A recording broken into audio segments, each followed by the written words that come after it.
నమస్తే, welcome to Leo news. Tirumala Parakamani కేసును SIT అధికారులు స్పీడ్ పెంచారు. నిన్న భూమన కరుణాకర్ రెడ్డిని విచారిస్తే అప్పట్లో ఈవోగా పనిచేసినటువంటి ధర్మారెడ్డిని కూడా ఈరోజు విచారిస్తున్నట్టు తెలుస్తోంది. మరి ఆయన విచారణలో ఎలాంటి విషయాలు చెప్పడం జరిగింది? నిన్నైతే భూమన కరుణాకర్ రెడ్డి బయటకు వచ్చి హేళనగా మాట్లాడినటువంటి పరిస్థితి మనం చూసాం. మరి ఈరోజు ధర్మారెడ్డి విచారణ అనంతరం ఈ కేసు ఏ టర్న్ తీసుకోబోతుంది అన్న విషయాన్ని తెలుసుకుందాం. మనతో పాటు ఉన్నారు సీనియర్ జర్నలిస్ట్ సత్యమూర్తి గారు. నమస్కారం సార్. నమస్కారం సార్, వరుసపెట్టి ఎంక్వైరీలు జరుగుతున్నాయని పరకామణి కేసులో, అంటే అధికారులు కూడా దీన్ని సీరియస్గా తీసుకున్నట్టు తెలుస్తోంది. అలాగే డిసెంబర్ 2వ తారీఖు హైకోర్టులో కూడా దీనికి సంబంధించిన వివరాలన్నీ హాజరుపరచడం కోసం కూడా ఈ స్పీడ్ అందుకుంది అంటున్నారు. ఏంటి ధర్మారెడ్డి విచారణ అంటున్నారు.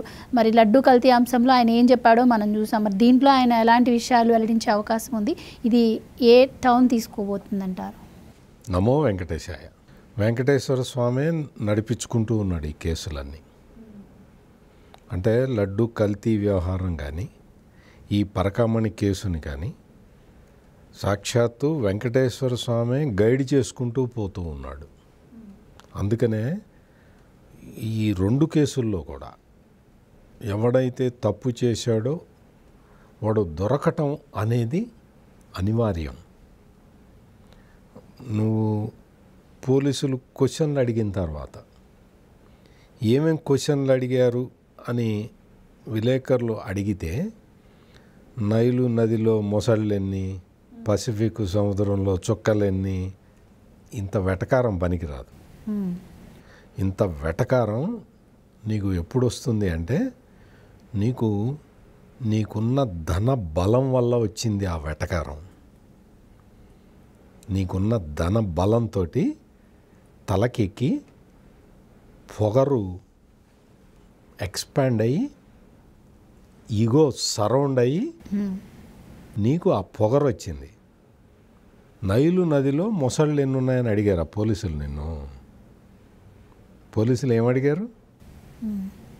పరకామణి కేసులో ఎంత కొట్టేశాడో నువ్వు నిర్ధారణకి ఎట్లా వచ్చావని అడిగుంటారు. 14,48,00,000 రూపాయల ఆస్తులు మాత్రమే ఆ పరకామణి కేసు నిందితుడు రవికుమార్ నుంచి ఎట్లా రాయించావు, దానికి భూమికి ఏంటి? ఆ కేసుని, అది ఒక క్రైమ్ కేసు, థెఫ్ట్ కేసు. ఆ థెఫ్ట్ కేసుని నువ్వు లోక్ అదాలత్లో ఎట్లా సెటిల్ చేసావు భూమన కరుణాకర్ రెడ్డి అని అడిగారు పోలీసులు. అడుగుంటారు, అదే క్వశ్చన్ అడుగుతారు. నీకు ఆస్తులు రాయించుకునే సమయంలో, ఎవరివైనా ఆస్తులు రాయించుకునే సమయంలో పత్రికా ప్రకటన ఇవ్వాలి. ఇది వాస్తవంగా ఇది బలానవాడి ఆస్తేనా, ఈ ఆస్తిని వీడు వెంకటేశ్వర స్వామికి ఇస్తున్నాడు, వేరే వాళ్ళకి ఎవరికైనా అభ్యంతరం ఉన్నదా, దీనికి వారసులు ఎవరైనా వేరే వాళ్ళు ఉన్నారా మాకు తెలియకుండా, ఇది అబ్సల్యూట్ ఓనర్ అని ఈయన చెప్తున్నాడు, అది వాస్తవమేనా, ఎవరికైనా అభ్యంతరాలు ఉన్నాయా అని పత్రికా ప్రకటన ఇవ్వాలి. ఇచ్చిన తర్వాత ఆ లిమిటెడ్ పీరియడ్లో ఎవరు అభ్యంతరం చెప్పకపోతే అప్పుడు రాయించాలి. ఈ ప్రొసీజర్ ఫాలో అయ్యావా భూమన కరుణాకర్ రెడ్డి? ఈ క్వశ్చన్ అడగరా వాళ్ళు? నైలు నదిలో మొసళ్ళ గురించి అడగరు, ఇది అడుగుతారు. నువ్వు అసలైన పరకామణిలో చోరీ జరిగింది. ఎంత చోరీ జరిగింది? $900 ఎంతో అతను తీసుకెళ్తుంటే పట్టుబడ్డాడు. $900 పట్టుబడితే వెంకటేశ్వర స్వామికి రాయించిందే 14,48,00,000 రూపాయల విలువ చేసే ఆస్తి. మరి ఇంత కొట్టేస్తే ఇంతట్లా రాసిచ్చాడు నీకు? ఇంత కొట్టేస్తే ఇంతట్లా రాసిచ్చాడు. నీవు ఇంతే కొట్టేశాడు అని నువ్వు ఎట్లా నిర్ధారణకు వచ్చావు? ఏమన్నా ఎంక్వైరీ చేయించావా? పోలీసుల ఇన్వెస్టిగేషన్ రిపోర్ట్ ఏమన్నా ఉందా? నువ్వు ఎట్లా నిర్ధారణకు వచ్చావు? అతను ఎంత, నేను చెప్తున్నా, అతను 300 కోట్ల రూపాయలు కొట్టేశాడని నేను చెప్తా. నువ్వు చెప్పేదానికి ఎంత విలువ ఉంటుందో నేను చెప్పేదానికి అంతే విలువ ఉంటుంది. నువ్వు 14 కోట్లే కొట్టేశాడు, నేను అది స్వామివారికి ఇప్పించానని చెప్తున్నావు. పట్టుకున్నది ఎంత? మరి $900 కదా. $900 అంటే 14 కోట్లు అయితే కాదు కదా.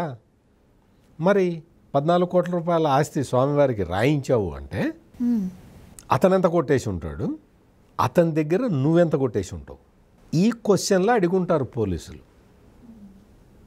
తలనీలాలు లెక్క పెడతావు, తలనీలాలు లెక్క పెట్టాల్సిన అవసరం ఏముంది, దానికి సపరేట్ వ్యవస్థ ఉంటుంది.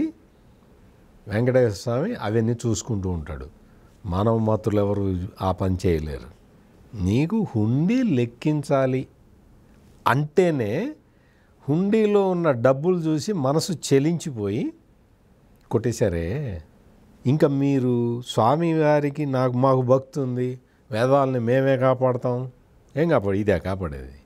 నువ్వు పరకామణిలో చోరీ చేసిన రవికుమార్ మీద ఎంక్వైరీ ఆదేశించి పోలీసులు ఇన్వెస్టిగేట్ చేసి అతను ఇదిగో 300 కోట్లు ఈయన కొట్టేశాడు అని నిర్ధారిస్తే ఆ నిర్ధారణ ప్రకారం కేసు కట్టి అతనికి శిక్ష పడేలాగా చేసి, శిక్ష పడే టైంలో మరి స్వామివారికి నష్టం రాకూడదండి అని చెప్పి ఆ శిక్ష వేసే జడ్జిని కన్విన్స్ చేసి ఆయన ఆస్తుల్ని రాయించుకోవాలి. ఇది ప్రొసీజర్. నువ్వేం చేసావు? అంత ప్రాసెస్ అక్కర్లేదు.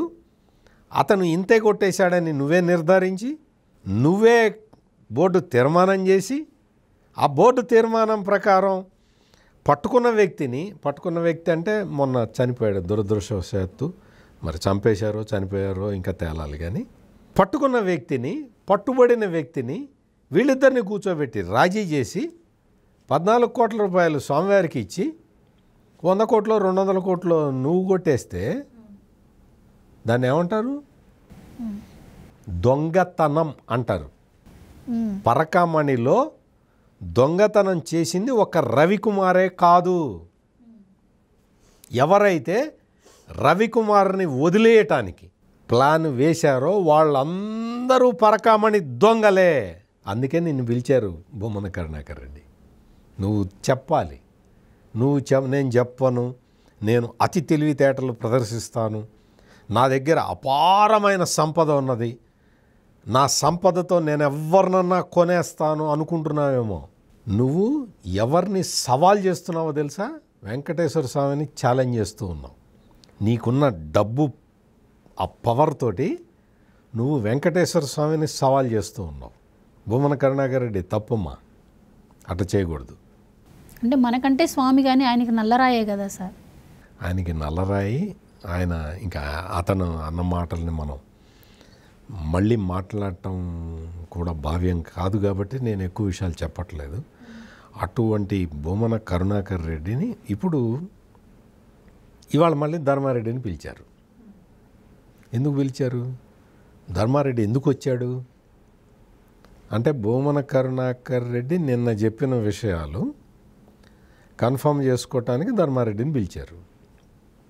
ఏమని చెప్పాడు బొమ్మన కరుణాకర్ రెడ్డి? నాకేం తెలుస్తుందండి, అన్ని అధికారులు చూసుకున్నారని చెప్పాడు. అంతకుముందు వైవి సుబ్బారెడ్డి ఏం చెప్పాడు? నాకేం తెలుసండి, అంతా అధికారులు చూసుకున్నారన్నాడు. మరి అధికారులు చూసుకునే కాడికి అంటే అధికారులు అంటే వాళ్ళ ఉద్దేశం ధర్మారెడ్డి.